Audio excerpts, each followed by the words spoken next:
Mummy नहीं आई बाहर आज। जितना पहले खा रही थी उतना भी नहीं खा रही है। कल तो उन्होंने इतनी अजीब बात की। क्या बात? मैं तुम्हारे सामने रिपीट नहीं करना चाहती, रहने दो बस। प्लीज उनकी दवाइयाँ बंद करवाओ और उनका एक डॉक्टर चेंज करवाओ। डॉक्टर बिल्कुल ठीक है। कुछ दिन अम्मी को उसकी दवाइयाँ दो, बेहतर हो जाएंगे। उनकी बातों में आने की जरूरत नहीं है।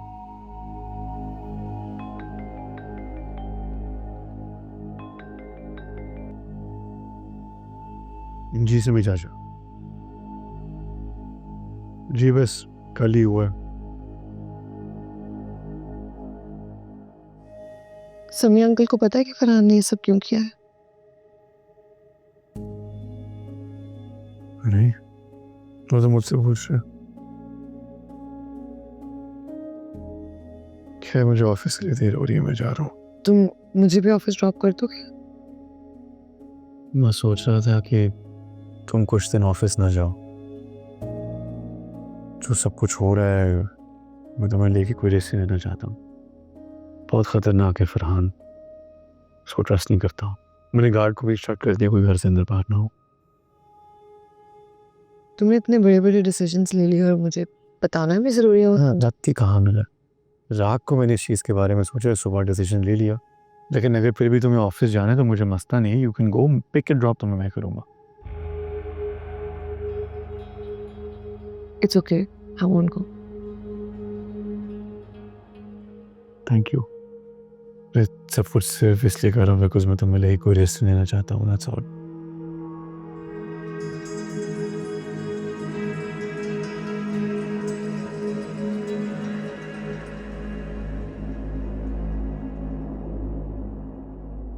सर मैं दूसरी नौकरी कहाँ से ढूंढूंगा?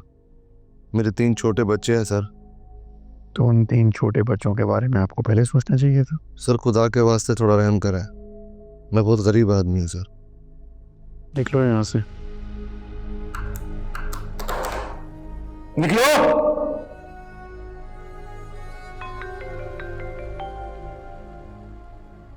जी अस्सलाम वालेकुम आंटी। क्या? कब? नहीं आप फिक्र ना करें, मैं आपको घर पहुंच के बताता हूँ।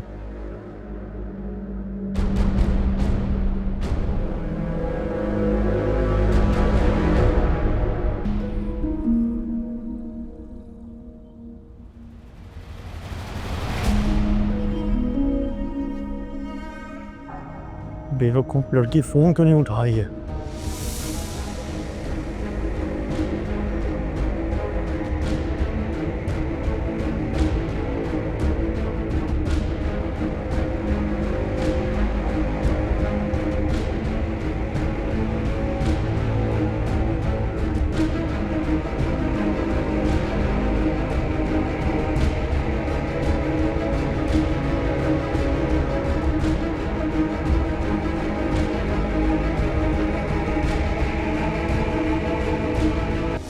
अब्बास, अब्बास, अब्बास। जी सर। कहाँ है वो? कहाँ है वो? कौन सर? फरहान और कौन? वो चले गए सर। उसको अंदर किसने आने दिया था? बीबी जी ने अलाउ किया था, मैंने उनसे पूछा भी था। वो गार्ड मुझे नौकरी पे नजर ना आए आज के बाद, समझ आई है? जी नहीं।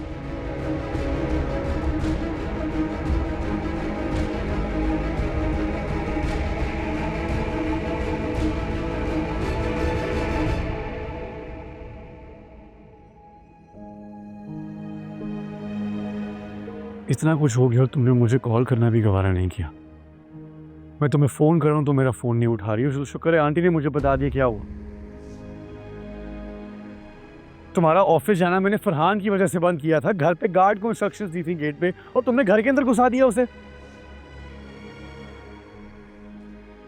मैं कुछ पूछ रहा हूँ, जवाब दो। वो आज भी वही बात कर रहा है जो पहले दिन कर रहा था। तुम उससे बात क्यों करने दे रही हो? और किससे पूछे घर के अंदर लेके आई हो उसे? मुझे किसी से पूछने की जरूरत नहीं है, जो मुझे सही लगा मैंने वही किया।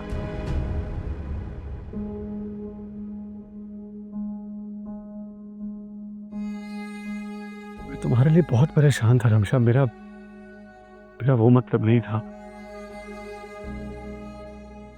उसके पास एक गवाह है किस चीज का गवाह? कि तुमने मुझसे धोखे से शादी की है। तुमने उसको नकली पुलिस केसेस में फंसाया है, फैक्ट्री बंद करवाई है उसकी, और अंकल की मौत के जिम्मेदार भी तुम हो। जो सारी बातें वो कर रहा है उसके पास एक गवाह है साहिब। तुम उस घटिया आदमी की बातों पे यकीन कैसे कर सकती हो? जब उसने एक लम्हे में सब कुछ तुम्हारे नाम कर दिया तब तो तुमने ऑब्जेक्ट नहीं किया। अब अगर मैं उसके एहसान का बदला चुकाना चाहती हूँ और एक आखिरी बार उसकी बात सुनना चाहती हूँ, अब क्या प्रॉब्लम है?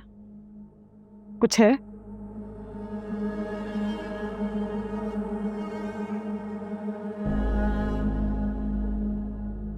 ठीक है जी,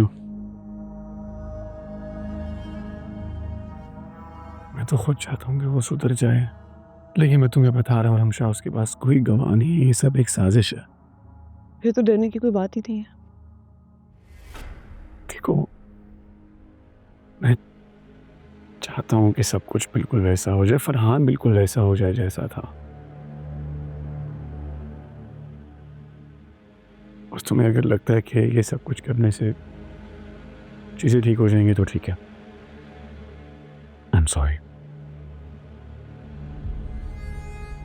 एक और बात, मैं आंटी का डॉक्टर आज चेंज कर रही हूँ। ठीक है, जैसा तुम्हें ठीक लगे।